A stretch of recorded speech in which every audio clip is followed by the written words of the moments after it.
நோயாளிகளை சந்திக்கக்கூடிய பழக்கம் உங்களுக்கு இருக்குதா? குறிப்பா இந்த கொரோனாவுக்கு பிறகு நோயாளிகளை சந்திப்பது என்பது, நோயாளிகள் என்பவர்கள் தீண்டத்தகாதவர்கள் அப்படின்ற அந்த பட்டியல கொண்டு போய் வச்சுட்டோம். யாருக்காவது உடம்பு சரியில்லை அப்படின்னு சொன்னா அவங்களை போய் சந்திக்கக்கூடிய பழக்கம் அப்படின்றது இன்றைய காலத்துல ரொம்ப குறைஞ்சு போயிருச்சு.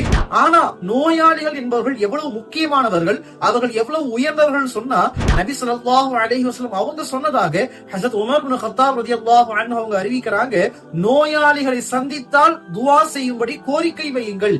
ஏன் சொன்னா, நோயாளிகள் செய்யக்கூடிய துஆக்கள் வானவர்கள் செய்தால் எப்படி அல்லாஹ் உடனடியாக கபூல் செய்கிறானோ அது போல நோயாளிகளின் துஆவை அல்லாஹ் கபூல் செய்கிறான். எனவே கோரிக்கை வையுங்கள் என்பதாக நபிகள் சொல்லியிருக்கிறாங்க.